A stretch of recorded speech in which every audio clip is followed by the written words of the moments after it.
السلام علیکم ورحمۃ اللہ وبرکاتہ.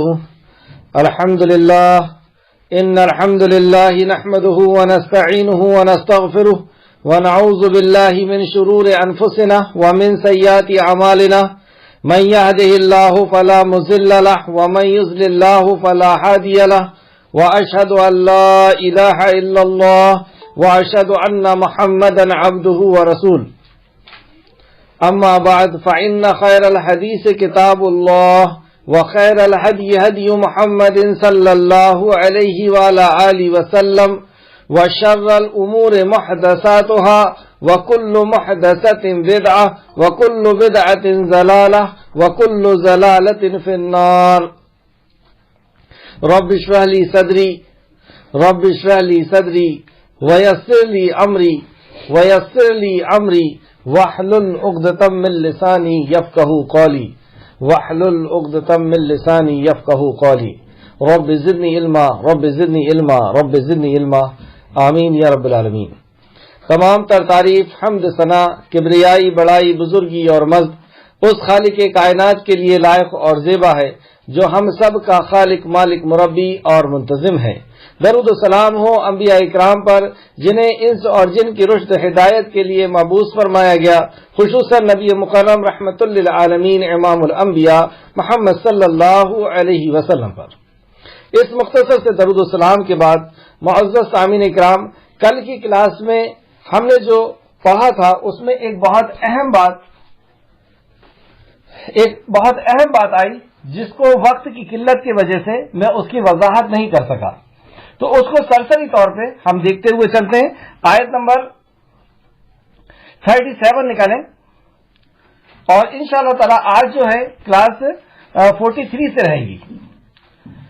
یوسف علیہ السلام نے جب قید کے اندر تھے، جیل کے اندر تھے، تو وہاں پر انہوں نے دعوت دی تھی 2 افراد کو، اور ایسی جامع ترین دعوت کہ جس کے اندر ہر وہ بات آ گئی جو حجت ہوا کرتی ہے، جو حشر کے میدان میں حجت بنے گی. اگر وہ ایمان لا لے تو ٹھیک ہے، اور نہ لائے تو اس کے لیے وہ حجت کافی ہو جائے گی. تو ہمیں بھی کوئی شخص اگر ایسا ملتا ہے جو پھر بعد میں ملنے کی امید نہ ہو، جیسے سفر میں کوئی مل گیا ٹرین وغیرہ میں، یا ہم سیر و تفریح کے لیے گئے تھے، پکنک وغیرہ بنانے گئے تھے اور وہاں کوئی مل گیا اور اب ہمیں لگ رہا ہے کہ اب یہ دوبارہ نہیں ملے گا، ہمیں اسے پوری کی پوری دعوت پیش کرنا ہے تاکہ کل حشر کے میدان میں یہ نہ کہہ سکے کہ مجھ تک نہیں پیغام پہنچا تھا. اور اگر وہ آ جائے اسلام میں تو اسے پوری طرح اسلام سمجھ میں آ جائے کہ یہ چیزیں ہیں.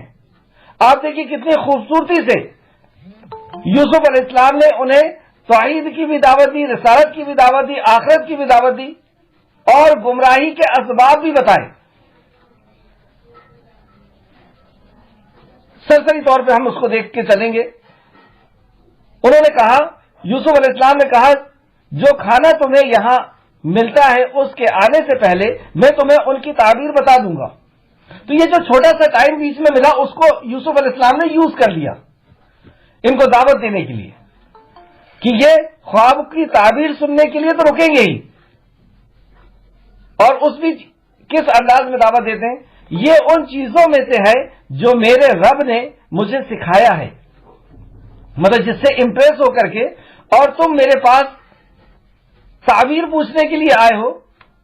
یہ اس میں میرا کوئی کمال نہیں، سبحان اللہ، اس میں میرا کوئی کمال، یہ میرا رب نے سکھایا ہے، اپنی ذات کی طرف نہیں. پہلے ہی لفظ میں، پہلے ہی سینٹنس میں انہوں نے ان کا رخ خالق کی طرف کر دیا کہ میرا اس میں کچھ نہیں ہے، یہ تو رب نے سکھایا ہے. اب انہیں سمجھ میں آ گیا کہ یہ کچھ نہیں ہے، رب ہے. رب کا تعارف پیش کرنے کا ایک انداز، سبحان اللہ. پھر کہا، بے شک میں نے ان لوگوں کا دین چھوڑ دیا ہے جو اللہ پر ایمان نہیں لاتے. اب دین اور مذہب میں فرق کر رہے ہیں، یا دین کے اندر فرق بتا رہے ہیں کہ ایک دین وہ ہوتا ہے جو ان کا ہوا کرتا ہے، یعنی انسان کا خود کا بنایا ہوا دین ہوا کرتا ہے، زندگی گزارنے کا طریقہ ہوا کرتا ہے، اور ایک وہ ہوتا ہے جو آسمان والا نازل کرتا ہے، اللہ رب العزت ساری کائنات کا خالق اور مالک نازل کرتا ہے۔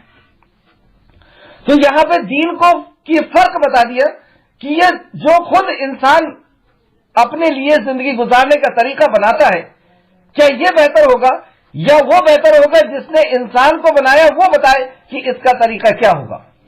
ہم خود بھی دیکھ لیں، کیا کوئی مشین اپنی زندگی گزارنے کا طریقہ بتا سکتی ہے؟ جس نے اس کو بنایا ہے وہ بتائے گا کہ اس کی زندگی گزارنے کا طریقہ کیا ہونا چاہیے۔ تو یہاں پہ انہوں نے بتایا، اور یہ جو گمراہی کے اسباب ہیں اس میں سے ایک سبب یہ بھی ہے کہ ہم تو اپنے باپ دادا کے طریقوں پہ چلیں گے، ہم نے جو چلا آیا ہے وہی چلے گا۔ یہاں پہ اس کا رد کیا کہ میں نے ان طریقوں کو چھوڑ دیا ہے اور ساری کائنات کے خالق اور مالک کے طریقے پہ آ گیا۔ یہاں سے ایک نقطہ اور ملا کہ یوسف علیہ السلام کہہ رہے ہیں کہ میں اپنے کسی کی طرف نہیں بلا رہا ہوں، میں اپنے زندگی گزارنے کے طریقے کی طرف تم کو نہیں بلا رہا ہوں، جس نے مجھے طریقہ سکھایا ہے اور جس کا یہ طریقہ نازل ہوا میں اس کے طرف تم کو بلا رہا ہوں۔ اکثر کیا ہوتا ہے جب ہم کسی کو دعوت دیتے ہیں تو اس کے ذہن میں بس یہی بات چلتی رہتی ہے کہ یہ اپنے دھرم کی طرف، اپنے کسی باپ دادا کے طریقے پہ طرف یا اپنے کسی فرقے کی طرف بلا رہا ہے۔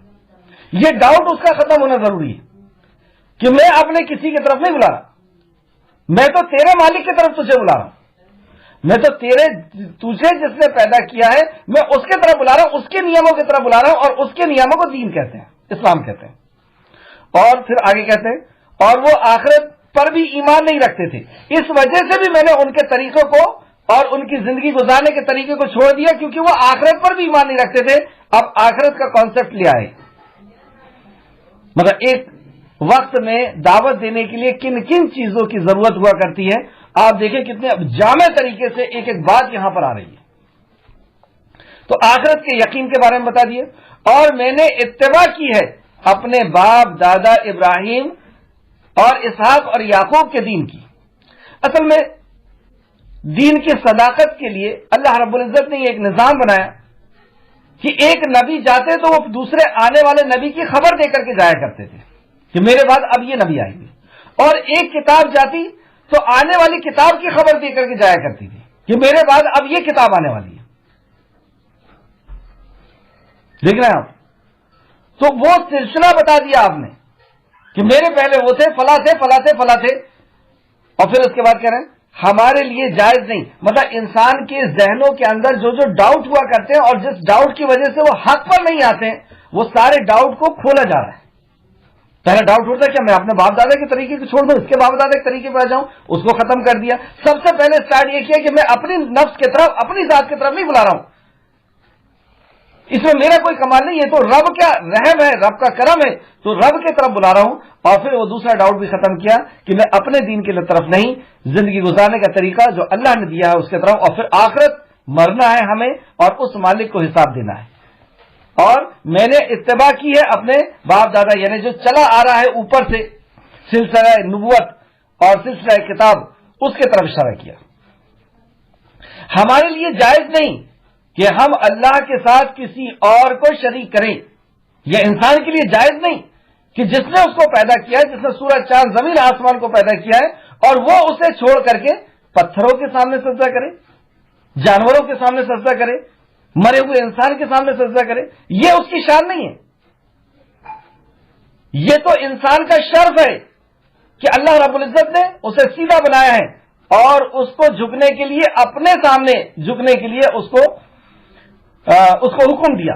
یہ انسان کا شرف ہے، یہ اس کی عظمت کی بات ہے کہ وہ ساری کائنات کے خالق اور مالک کے سامنے جھکے گا۔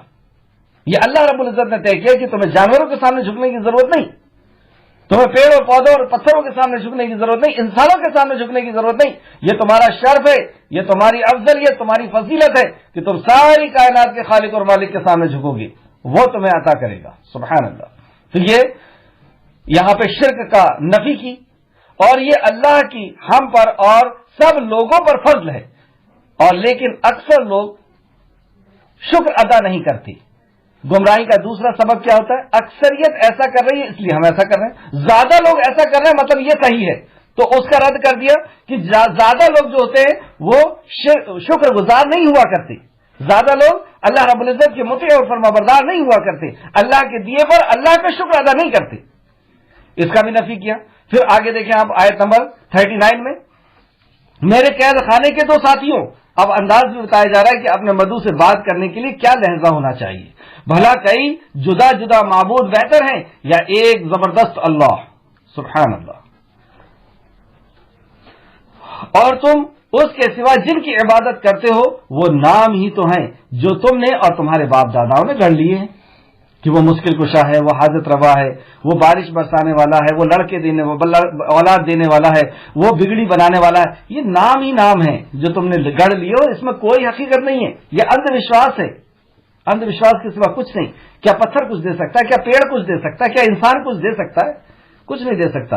اللہ نے ان کی کوئی دلیل نازل نہیں کی، کوئی دلیل ہو تو بتاؤ کہ اللہ نے یہ کہا ہو کہ میں فلاں ذریعے سے تم کو دوں گا، فلاں ذریعے سے تم کو دوں گا، فلاں ذریعے سے تم دوں گا، اسی کوئی دلیل نہیں۔ اللہ کے سوا کوئی حاکم نہیں، حکم اللہ کا چلتا ہے، کس کو کیا دینا ہے، کس سے کیا چھیننا ہے، کتنا دینا ہے، یہ صرف اللہ رب العزت کے اختیار کی بات ہے۔ یہاں پہ اپنی ذات کی بھی نفی کر رہے ہیں، میرے اختیار میں بھی کچھ نہیں، اللہ رب العزت کے اختیار میں۔ اس نے حکم دیا ہے کہ تم صرف اسی کی عبادت کرو، یہ ہے دعوت۔ ابھی تک تبلیغ ہو رہی تھی، اب یہاں پہ دعوت دی کہ اس نے حکم دیا ہے کہ تم اس کی عبادت کرو، یعنی اب تم مسلم ہو جاؤ، عبادت کرو، یہی سیدھا دین ہے، اس دین پر آ جاؤ، یہی سیدھا دین ہے۔ مگر اکثر لوگ علم نہیں رکھتے، یہاں پھر آئی اکثر لوگوں کو رد کیا کہ اکثر لوگ علم نہیں رکھتے۔ میرے قید خانے کے دو ساتھی ہیں تو میں دونوں میں سے ایک، ہاں پھر یہاں پہ خواب کی تعبیر بتائی، تو یہ ایک جامع طریقہ ہے، اس کو اور اچھی طریقے سے ہم سمجھیں اور اس کے نوٹس بنائیں کہ کس طریقے سے پوائنٹ ٹو پوائنٹ ہم کو کسی کو دعوت دینا ہے، اور دعوت دینے میں ہمارا لہجہ کیسا ہونا چاہیے، کس طریقے سے وقت کا ہم استعمال کریں کہ کوئی چھوٹا سا بریک اگر ملا ہے، چھوٹا سا ٹائم ملا ہے تو ہم اس کو کس طریقے سے یوز کریں گے، بات کو کہاں سے سٹارٹ کریں گے، یہ ساری باتوں کو یہاں سے ہم سیکھیں گے انشاءاللہ تعالی۔ آئے آج کی کلاس رہے گی ہماری 43 نمبر سے۔ وقال، اور بادشاہ نے کہا، بے شک میں نے خواب میں، اب دیکھیے یوسف علیہ السلام اپنے قید خانے کے ساتھیوں کو دعوت تبلیغ کا کام کر رہے ہیں، اور یہ قید خانے میں رہتے رہتے انہیں 7 سال گزر گئے، نبوت یہیں پر آپ کو عطا کی گئی، واللہ عالم، مطلب کچھ تفسیروں کے حساب سے۔ اور اب یوسف علیہ السلام کے نکلنے کے اسباب کیا ہوں گے، اور جو ان کا مقام و مرتبہ ہے، اس مقام و مرتبے میں فائز کس طریقے سے کیا جائے گا۔ اللہ رب العزت کا نظام دیکھیے آپ کہ اللہ رب العزت جب کسی کام کو کرتا ہے، کرنا چاہتا ہے، تو واقعی اس کی شان کے مطابق وہ کام کو کرتا ہے۔ یوسف علیہ السلام کو اس جیل سے بھی نکالنا تھا اور اس منصب پر بھی بٹھانا تھا، یہ دونوں کام ایک ساتھ کیسے ہوگا، اور آپ کو بے گناہ بھی ثابت کرنا تھا، کیونکہ ایک نبی کا بے گناہ ثابت ہونا قوم کے لیے بہت ضروری ہے، جبھی تو وہ دعوت کا ایفیکٹ رہے گا۔ تو بے گناہ بھی ثابت کرنا ہے، جیل سے بھی نکالنا ہے، اور ان کا جو مقام ہے، جو صلاحیت ہے، جو ان کے اندر خوبیاں ہیں، اس خوبی کے مقام پر بھی بٹھانا ہے۔ اللہ رب العزت نے کیا تدبیر کیا، آیت نمبر 43 میں دیکھتے ہیں، اور اللہ ہر چیز پر قادر ہے، بس ہم اس لائق بنے، جب ہم اس لائق بن جائیں گے تو اللہ رب العزت اس مقام پہ ہمیں ضرور پہنچا دے گا۔ غلطی کمی ہماری ہے، ورنہ ہم دیکھیں پوری دنیا کو ہماری خدمت کے لیے تو بنایا ہے اس نے، تو کیا جس نے ہماری خدمت کے لیے پوری دنیا کو بنایا ہے ہمیں روٹی کپڑا مکان کے لیے ترسائے گا؟ اور ایک بہت عجیب بات کہ آج کے لیسن میں ہم دیکھیں گے کہ یوسف علیہ السلام مصر کے فائنینس منسٹر بنائے جا رہے ہیں، ان کو بڑا عہدہ دیا جا رہا تھا اور بادشاہ کی طرف سے کہ تم ہمارے خاص رہو گے، ہمارا ہر حکم میں تمہارا جو ہے رائے اور مشورہ چلے گا، مطلب ان کے حساب سے مصر چلے گا۔ لیکن انہوں نے کہا نہیں، میں اس سے زیادہ صلاحیت اس کام میں رکھتا ہوں، مجھے فائنینس منسٹر بنایا جائے، فائنینس کا مجھے اختیار دیا جائے۔ غلے کا اور جو فصل ہوتی ہے اس کا مجھے اختیار دیا جائے۔ آپ دیکھیں یہ وہاں کے رہنے والے نہیں ہیں، دوسرے دیش سے آئے ہیں اور غلام بن کر کے اللہ رب العزت نے بادشاہ کی پوسٹ پہ بٹھا دیا۔ اور ہم ہندوستان میں کیا تھے سب جانتے ہیں، 200 سال پہلے ہماری کیا ہسٹری ہے، اور آج اللہ نے یہاں پہ زمین میں رہنے کے لیے بھی ہمارے اوپر کوشچن مارک لگا دیا۔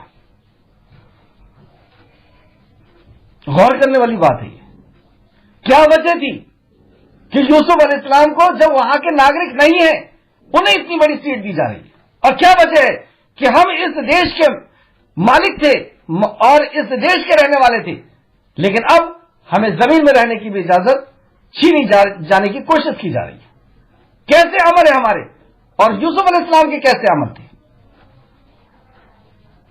جو بھی مصیبت ہمارے اوپر آتی ہے وہ ہمارے اعمال کا نتیجہ ہوا کرتی ہے۔ چلیں اس بات کو صرف ہم غور فکر کریں گے۔ اب ہم اپنے لیسن پہ آتے ہیں آیت نمبر 43 میں کہ کیا اسباب بنایا اللہ رب العزت نے آپ کو پاک دامن ثابت کرنے کا، جیل سے نکالنے کے لیے اور اس منصب پر پہنچانے کے لیے جس منصب کے لائق ان کے عمل تھی۔ آخر میں آئے گا کہ یہ آپ کے عمل کی وجہ سے پہنچایا گیا، لیکن اس کے بعد بھی یوسف علیہ السلام کی انکساری، اور آج کے لیسن میں سب سے قیمتی بات یہی ہے کہ یوسف علیہ السلام کی جو انکساری ہے، جو اپنے آپ کو یہ ثابت کرنا کہ میں کچھ نہیں ہوں، دینے والی ذات اللہ رب العزت کی، یہ سب سے قیمتی رہے گی انشاءاللہ تعالی۔ آیت نمبر 43، اور بادشاہ نے کہا بے شک میں نے خواب میں 7 موٹی گائے دیکھی ہے۔ خواب کون دکھاتا ہے؟ اللہ رب العزت نے دکھایا اس بادشاہ کو خواب، اور ایسا عجیب و غریب خواب کہ جس خواب نے بادشاہ کو پریشان کر دیا کہ اس کی ضرور کوئی تعبیر ہے، اس کا ضرور کوئی مطلب ہے جو مالک کی طرف سے مجھے بتایا گیا ہے، جو مصر کے لیے مصر والوں کے لیے یا دنیا والوں کے لیے یہ بہت معنی والی بات ہے جو مجھے نشاندہی مجھے کی گئی ہے۔ تو بادشاہ نے کہا بے شک میں نے خواب میں 7 موٹی گائے دیکھا ہوں جنہیں 7 دبلی گائے کھا رہی ہے، مطلب موٹی گائے ہے اور 7 دبلی گائے ہیں، اور گائے کو کھا رہی ہے، مطلب پتلی گائے جو ہے وہ موٹی گائے کو کھا رہی ہے۔ عجیب سی بات ہے یہ، گائے کیا کھاتی ہے؟ گھاس وغیرہ کھاتی ہے، لیکن یہ گائے کو کھا رہی ہے۔ شیر گائے کو کھائے تو بات سمجھ میں آتی ہے، یہ کیسی عجیب سی بات ہے۔ اور اس کے بعد اور کیا دیکھتے ہیں؟ اور 7 سبز بالیاں مطلب سمجھ رہے ہیں جس کے اندر دانے ہوا کرتے ہیں، تو وہ ہری بالیاں دیکھا ہوں اور دوسری خشک، اور 7 بالیاں وہ دیکھ رہے ہیں جو سوکھی ہوئی ہے، 7 ہری بالی دیکھ رہے ہیں اور 7 سوکھی بالی دیکھ رہے ہیں۔ اور اس خواب کو سمجھنے کی کوشش کر کے پریشان ہو گئے۔ پریشان ہونے کے بعد انہوں نے اپنا دربار جو ہے وہ طلب کیا، جس کے اندر وزیر ہیں، جس کے اندر جوتشی ہیں، کاہن ہیں، اور جس کے اندر نجومی ہیں جو ستاروں کو دیکھ کر کے اور تقدیر جھوٹی موٹی بات کرتے ہیں، مطلب جادوگر قسم کے لوگ اور جھوٹے قسم کے لوگ، اور اس میں سردار بھی ہیں اور عمرہ بھی ہیں جو بادشاہ کے خاص لوگ ہیں، وہ بھی ہیں وہاں پر۔ ان سب کو بادشاہ نے بلایا اور کہتا ہے، انہوں نے کہا، اور یہ اپنا خواب انہوں نے بیان کیا اور کہا اے درباریوں، اگر تم خواب کی تعبیر کر سکتے ہو تو مجھے میرے خواب کی تعبیر بتاؤ۔ اب یہ سب بیٹھے ہوئے ہیں، اب یہ جو جادوگر ہیں، ستارہ پرست ہیں، جھوٹے ہیں، یہ کیا جانے کہ اللہ رب العزت کی طرف سے کوئی حکم آتا ہے اس کا کیا مطلب ہوتا ہے؟ یہ تو کوئی مومن نہیں جان سکتا ہے کہ خواب اللہ نے دکھایا ہے تو اللہ رب العزت کے جو میسج آتے ہیں اس کو کس طریقے سے سمجھا جائے گا؟ یہ تو قرآن و حدیث کا سمجھنے والا ہی سمجھ سکتا ہے نا۔ تو انہوں نے کیا کہا؟ انہوں نے کہا یہ پریشان خواب ہیں، اور پھر دوسرا واضح طور پر ان لوگوں نے انکار کیا، اور ہم خوابوں کی تعبیر جاننے والے نہیں ہیں۔ صاف طور پر انہوں نے کہہ دیا کہ ہم خوابوں کی تعبیر جاننے والے لوگ نہیں ہیں۔ اب وہاں پر وہ شخص بھی تھا جو بادشاہ کو شراب دیا کرتا تھا نچوڑ کر کے، جو یوسف علیہ السلام کے ساتھ وقت گزار چکا تھا، یوسف علیہ السلام کے مقام و مرتبے کو دیکھ چکا تھا اور اپنے خواب کو یوسف علیہ السلام کو بیان بھی کر چکا تھا، اور یوسف علیہ السلام نے اس کے خواب کی صحیح تعبیر کیے تھے، ویسا کی ویسا ہی ہوا کہ وہ بادشاہ کے گھر تک پہنچا اور اسے وہاں پہ سرکاری نوکری ملی اور شراب نچوڑتا تھا، اور ایسی عجیب سا خواب تھا کہ اس کے ساتھی نے یہ دیکھا کہ اس نے سر پر جو ہے روٹی رکھی ہوئی ہے اور اسے کوے لے کر جا رہے، تو یہ تو سمپل سی بات ہے کہ بھائی روٹی رکھی ہوئی ہے اور کوے جو ہے جب روٹی سر کے اوپر رہے گی تو کوے جو ہے وقت ملتا ہے اور ٹائم ملتا ہے تو پرندے جو ہے اس کو اچک لے جاتے ہیں. یہ کوئی سمجھ میں آنے والی بات نہیں تھی، لیکن یوسف علیہ السلام نے اس کی تعبیر کیا کی تھی کہ تمہیں سولی دے دی جائے گی، تم میں سے ایک کو سولی دے دی جائے گی اور سولی میں وہ لٹکا رہے گا یہاں تک کہ پرندے اس کو نوچ کر کے کھائیں گے اس کے سر کو. اور ویسے ہی ہوا. یہ اچانک خواب کو ایسا ہوتا ہے نا کہ ہم کوئی چیز بھول جائیں لیکن اس سے ریلیٹڈ کوئی چیز مل جائے تو پوری کی پوری یادداشت تازہ ہو جاتی ہے. تو اللہ رب العزت کے حکم سے اس کی یادداشت پوری تازہ ہو گئی، پہلے وہ بھول گیا تھا. اچھا یہ بھی دیکھیں آپ کہ اگر یہ بات وہ پہلے بتا دیتا کہ ایک ایسا شخص ہے بادشاہ کے خواب دیکھنے کے پہلے، تو وہ کنڈیشن نہیں بنتی جو اب کنڈیشن بن رہی ہے آپ کے مقام و مرتبے کو سمجھنے کے لیے. یہ اللہ رب العزت کی تدبیر ہے کہ کب کون سا کام کرنا ہے، کب کون سا کام بہتر رہے گا. تو جب 7 سال پورے ہو گئے اور اللہ رب العزت نے یہ خواب دکھایا تو وہ آیت نمبر 45، اور وہ شخص جس نے دونوں قیدیوں میں سے نجات پائی تھی، دونوں قیدیوں میں سے نجات پائی تھی، اسے یوسف مدت بعد یاد آ گئے. بولا میں تمہیں اس کی تعبیر بتاؤں گا، لہذا تم مجھے یوسف کے پاس بھیج دو. مطلب بادشاہ کو کہتا ہے میں اس کی تعبیر بتا سکتا ہوں لیکن اس کی تعبیر کو جاننے کے لیے مجھے جیل جانا ہوگا، مجھے جیل جانے کی اجازت دی جائے، میں وہاں جاؤں گا. تو اس کے اندر اس کے ذہن میں کیا تھا کہ میں یوسف علیہ السلام کے پاس جا کر کے وہاں سے میں تعبیر لے کر کے آتا ہوں. اسے اجازت دے دی گئی. آیت نمبر 46، اس نے جا کر کہا اے یوسف علیہ السلام، اے بہت ہی اچھے، مطلب بات کس انداز میں شروع کر رہا ہے، آپ بہت نیک ہیں، بہت شریف ہیں، آپ بہت اچھے ہیں. بات یہاں سے سٹارٹ کیا. ہمیں اس خواب کی تعبیر بتائیں کہ 7 موٹی گائے ہیں جنہیں 7 دبلی گائے کھا رہی ہیں اور 7 ہری بالیاں ہیں اور دوسری خشک، مطلب 7 جو ہے وہ خشک بھی ہے، تاکہ ہم لوگوں کے طرف لوٹے تاکہ وہ جان لیں. آپ ہمیں بتائیں تاکہ میں لوگوں کی طرف لوٹ کر کے جاؤں، دربار لگا ہوا ہے اور میں وہاں جا کر کے بتاؤں. ہم رہتے تو کیا کرتے اس موقع پر؟ اب جا کر کے آ رہے ہو تم، اس کے پہلے بھی تو میں نے خواب بتایا تھا تم کو، بھول گئے تھے سب؟ بادشاہ سے میرا ذکر کیے تھے، ایسی ڈانٹ ٹپٹ کرتے نا، یا شرط لگاتے کہ میں اس شرط پہ بتاؤں گا کہ مجھے پہلے جیل سے نکالو. لیکن نبوت کا انداز دیکھیے آپ، ایک دائی کا انداز، ایک نبی کا انداز کہ ایسا کچھ بھی نہیں کہا آپ نے، چپ چاپ اس کے خواب کو سن لیا اور اب تعبیر کر رہے ہیں. کوئی ڈانٹ ڈپٹ نہیں اور کوئی اس کے اوپر الزامات لگانا یا شرط بازی نہیں کہ میں اس شرط پر بتاؤں گا اور اپنا کوئی غرور ظاہر کرنا کہ دیکھو میں نے پہلے بتایا تھا صحیح نکلا نا، اب میں بتانے والا ہوں. یہ جیسے آپ دیکھیں گے کہ جادوگر جس طریقے سے ڈراتے ہیں قوم کو، جا کر کوئی بیٹھے تو دیکھیں کیسے ڈرانا شروع کرتے ہیں. لیکن انبیاء، یوسف علیہ السلام، اللہ اکبر، کیا کیا چیز قرآن سکھاتا ہے ہمیں. ایسا کوئی زندگی گزارنے کا شعبہ یہ جگہ نہیں جو جس کی معرفت ہمیں نہیں دی تھی. تو یوسف علیہ السلام نے کہا تم 7 سال لگاتار کاشت کرو گی، چنانچہ تم جو فصل کاٹو تو اسے بالیوں میں ہی رہنے دو سوائے تھوڑی سے جو تم کھاؤ. ایسا کیوں؟ اس کی وجہ آگے بتاتے ہیں. پھر اس کے بعد 7 سال سخت رہیں گے، یعنی قحط سالی ہوگی، سوکھا پڑے گا، بارش نہیں ہوگی اور غلے نہیں اگیں گے. پہلے جو 7 سال ہے اس میں خوب اچھی بارش ہوگی، خوب اچھا غلہ اگے گا. تو وہ 7 سال میں جو غلہ اگے گا کھا پی کے ختم مت کر دینا، اس کی بالیوں کو اکٹھا کر کے رکھنا، مطلب دانے کو نکالنا نہیں بالی سے، کیونکہ بالی سے جب دانا نکلے گا تو خراب ہو جائے گا. تو دانے نہیں بالیوں کو رہنے دینا، صرف بالیوں سے اتنا نکالنا جتنا تمہیں کھانے کی ضرورت ہے، اور اس میں اسراف نہیں کرنا، مطلب جتنی ضرورت ہے اتنا ہی نکالنا، پھینکنا نہیں ہے اس کو، کیونکہ آنے والی جو 7 سال ہے وہ قحط سالی کے آنے والے ہیں، سوکھا پڑ جائے گا، دانا نہیں اگے گا، مصر والوں کو جینے کے لیے اور آس پاس والوں کو جینے کے لیے مشکل ہو جائے گی۔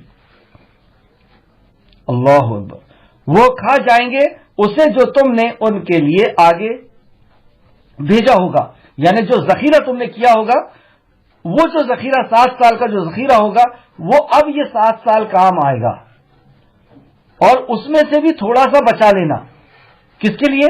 بیج کے لیے بچا لینا، اس کو تھوڑا سا بچا کر کے پہلے سے ہی رکھ لینا بیج کے لیے، کیونکہ 7 سال تک اب کچھ نہیں اگنے والا ہے۔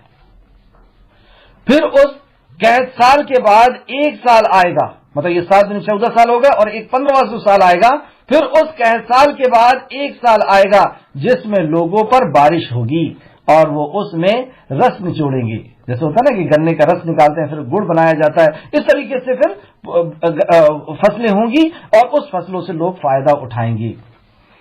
یہ خواب کی تعبیر آپ نے بتائی، اور یہ جو پوچھنے کے لیے آیا تھا یہ جا کر کے بادشاہ کو یہ خواب کی تعبیر بتاتا ہے، اور پہلے سے ہی کیریکٹر جو تھا وہ سامنے تھا کہ انہوں نے اس کے پہلے بھی خواب کی تعبیر بتائے ہیں اور یہ نیکوکاروں میں سے ہیں۔ تو بادشاہ جو ہوتا ہے اس کے اندر تو صلاحیت ہوتی ہے، اس نے یوسف علیہ السلام کے اندر چند صلاحیتوں کو ٹٹول لیا۔ سب سے پہلی صلاحیت اس نے دیکھا کہ یہ تعبیر بتانے والا شخص ہے، جو یہ چھوٹا موٹا علم نہیں ہے۔ دوسرا، یہ خوش اخلاق بھی ہے، اس نے کوئی شرائط نہیں لگائی، اس نے یہ نہیں کہا کہ بادشاہ کو بلاؤ وہ خود مجھے خواب بتائے گا پھر میں اس کی تعبیر کروں گا، مجھے نکالو یہاں سے فلا فلا، نہیں، یہ خوش اخلاق انسان ہے، یہ پاک دامن بھی ہے، اپنے آپ کو پاک رکھنے کے لیے 7 سال رہا یہاں پر، اور سب سے قیمتی چیز جو بادشاہ کے لیے زیادہ ضروری تھی وہ کیا تھی؟ یہ رعایا کا خیر خواہ بھی ہے، اس نے صرف خواب نہیں بتایا، اس خواب سے جو مصیبت آنے والی ہے اس کا حل بھی بتایا ہے۔ یہ رعایا کا، یہ جو میری مصر کی رعایا ہے اس کے لیے یہ بہت فائدہ مند شخص ہے کہ اس نے صرف خواب نہیں بتایا۔ اس سے ہم کیا پتہ چلا کہ ابھی ہم جب خواب کسی کو تعبیر بتائیں اور اس کے اندر کوئی اگر مصیبت ہو تو اس کے حل بھی بتائیں۔ سبحان اللہ۔ اب آیت دیکھیں آپ، آیت نمبر 50۔ اور بادشاہ نے کہا تم اسے میرے پاس لے آؤ۔ جیسی بادشاہ نے خواب سنا اور یہ چیزیں سمجھا کہ اتنا صلاحیت مند انسان ہے جو ہمارے مصر کے لیے اتنا زیادہ ضروری ہے، اتنا زیادہ رعایا کا خیال رکھنے والا، اتنا زیادہ پاک دامن اور امانت دار کہ اس نے عزیز مصر کی بیوی کو کچھ نہیں کیا، یہ امانت دار بھی ہے، اسے فوراً ہمارے پاس طلب کرو۔ تو اب لوگ یوسف علیہ السلام کے پاس پہنچتے ہیں کہ اب آپ کی رہائی ہے، اب تو آپ کو بادشاہ نے طلب کر لیا ہے، تو کیا ہونا چاہیے تھا؟ یوسف علیہ السلام فوراً نکلتے اور چلے جاتے، جیسے لیکن آپ کا یہاں پہ صبر، کیوں صبر؟ صبر اس لیے کہ جو الزامات میرے اوپر لگائے گئے ہیں اپنے آپ کو پارسا ثابت نہیں کرنا تھا، نعوذ باللہ۔ ابھی آپ کلمات جب سنیں گے یوسف علیہ السلام کے تو پتہ چلے گا کہ وہ اپنے آپ کو پارسا ثابت نہیں کرنا چاہتے تھے، وہ یہ ثابت کرنا چاہتے تھے کہ عزیز مصر کا میں نے خیانت نہیں کی ہے، عزیز مصر کے ساتھ میں نے خیانت نہیں کی ہے، کیونکہ خائن نبی کیسے ہو سکتا ہے؟ انہیں تو دعوت کا کام کرنا تھا، لوگوں کو پیغام پہنچانا تھا، کسی کے ذہن کے اندر یہ بات نہ رہے کہ یہ خائن ہے۔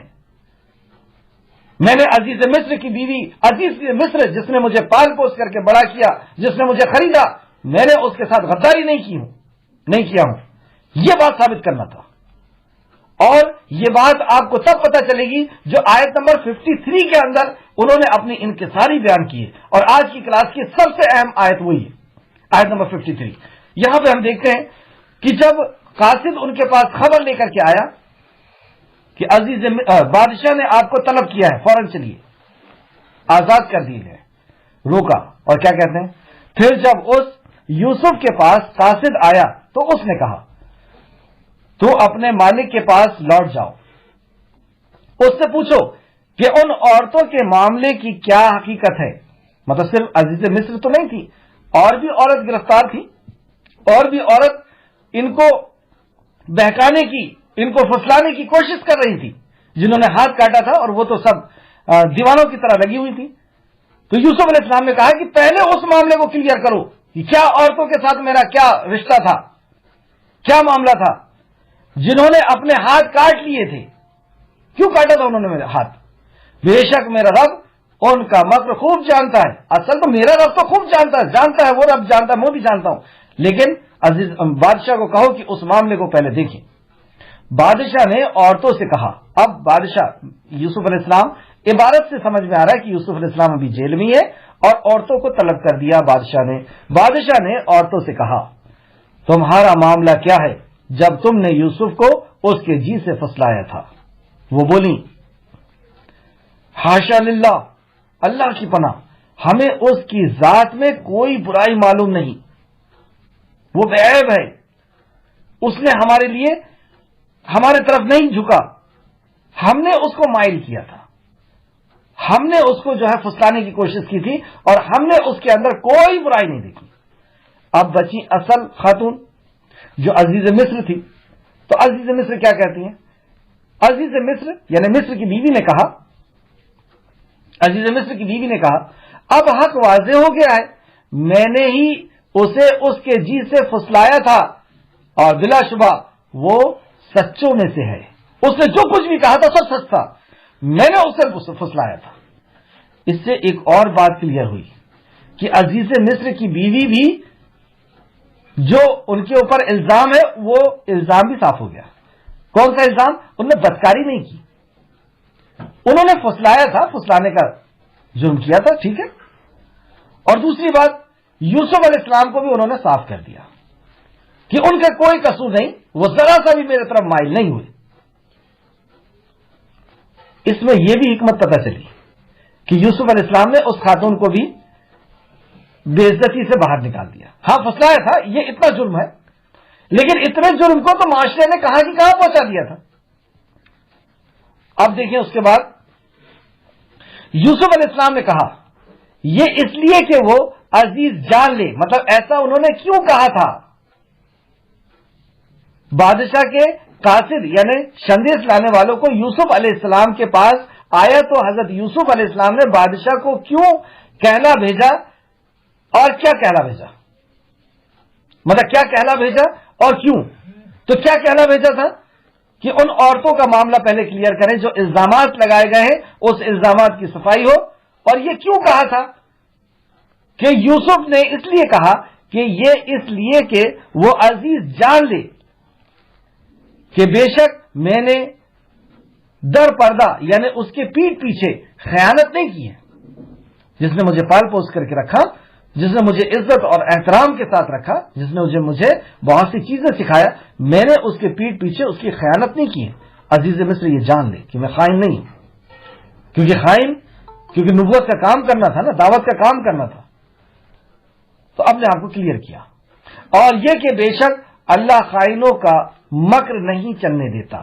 اور اگر کوئی واقعی خائن ہو، کسی کی امانت میں خیانت، اور یہ امانت کئی قسم کی امانت ہوتی ہے، راز کی امانت ہوتی ہے، کسی کی دولت کی امانت ہوتی ہے، کسی کے پیسے کی امانت ہوتی ہے، کسی کی عزت کی امانت ہوتی ہے. تو امانت میں جو بھی خیانت کرے گا، اللہ رب العزت کا یہ قانون آپ نوٹ کر لیں. اور یہ کہ بے شک اللہ خائن کا مکر نہیں چلنے دیتا. یہ فائنل بات ہے. کوئی بھی خیانت کرے گا کسی بھی فیلڈ میں، کسی بھی اینگل سے، تو اس کا مکر ایک نہ ایک دن اللہ رب العزت دنیا کے سامنے لائے گا اور اسے بے عزت ہونا ہوگا. اللہ رب العزت ہم کو خیانت سے محفوظ رکھے.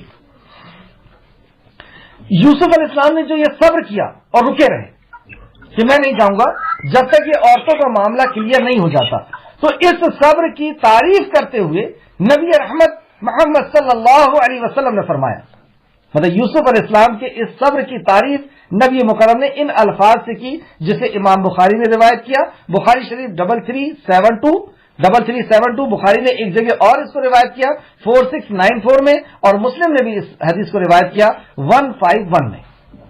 کیا ہے یوسف علیہ السلام کے صبر کی تعریف اس انداز میں کی ہے نبی مکرم نے، اور اگر میں جیل میں اتنی مدت رہتا جتنی مدت یوسف رہے تھے تو میں بلانے والے کی دعوت کو قبول کر لیتا. سبحان اللہ. اتنے سال رہنے کے بعد بھی یوسف علیہ السلام رکے رہے. یہ جیسے میں نے آپ کو کہا کہ یہ وہ اپنے آپ کو پارسا نہیں بتانے کے لیے رکے تھے کہ میں تو اتنا صحیح تھا، میرے اوپر تو زبردستی کے الزام تھے، میں تو اتنی اعلیٰ خاندان سے ہوں اور میرے سے تو ایسی غلطی ہو ہی نہیں سکتی. جیسے ہم لوگ جب کوئی معاملہ آتا ہے تو میں زیادہ ہوتا ہے اس میں کہ میں ایسا اپنے آپ کو ثابت کرنے کے لیے اور اپنے آپ کو پارسا بتانے کے لیے پورا جد و جہد اور پوری کوشش. اللہ رب العزت سے دعا ہے کہ اللہ رب العزت واقعی ہم خطا کار ہیں، ہماری خطاؤں کی وجہ سے ہی، ہمارے اعمال کی وجہ سے ہی ہمارے اوپر اللہ رب العزت تیرا غضب آیا ہے اور تیرے فیصلے آئے ہیں. جو کچھ بھی ہماری آج زندگی چل رہی ہے ہندوستان کے کو لے کر کے، پورے ہندوستان کے اندر، پورے ملک کے اندر ہے نا، پورے دنیا کے اندر اور اپنے کاروبار کے اندر، اپنے گھر کے اندر، اپنے ساتھیوں کے اندر جو کچھ بھی ہمیں نقصانات اٹھانے پڑ رہے ہیں یہ ہمارے اعمال کا نتیجہ ہے.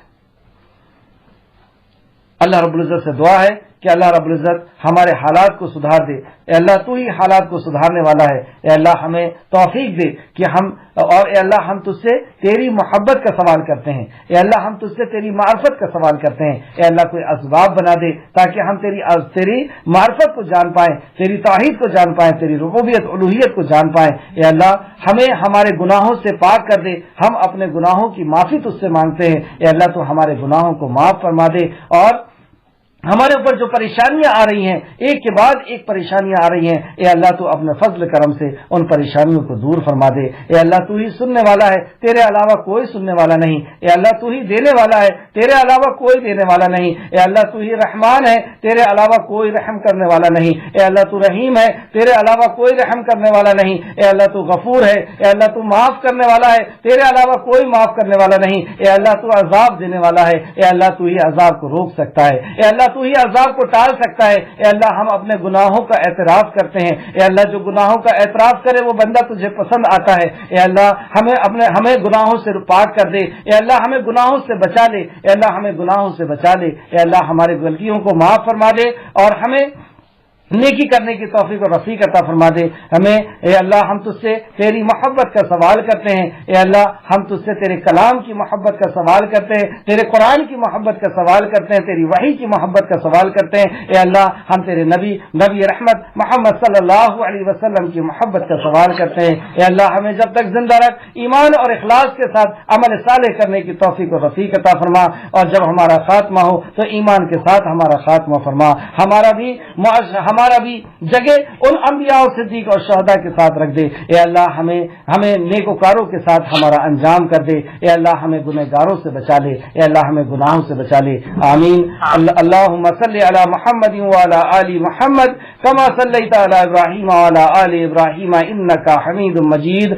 اللہم بارک علی محمد وعلی آل محمد کما بارکت علی ابراہیم وعلی آل ابراہیم انک حمید مجید. اے اللہ سلامتی پہنچا محمد صلی اللہ علیہ وسلم پر اور آل محمد صلی اللہ علیہ وسلم پر، جیسی سلامتی پہنچائی تو نے حضرت ابراہیم علیہ السلام پر اور آل ابراہیم علیہ السلام پر، بے شک تو تعریف کے لائق اور بزرگی والا ہے. اے اللہ برکت پہنچا محمد صلی اللہ علیہ وسلم پر اور آل محمد صلی اللہ علیہ وسلم پر، جیسی برکت پہنچائی تو نے حضرت ابراہیم علیہ السلام پر اور آل ابراہیم علیہ السلام پر، بے شک تو تعریف کے لائق اور بزرگی والا ہے. آمین آمین یا رب العالمین. السلام علیکم ورحمۃ اللہ وبرکاتہ.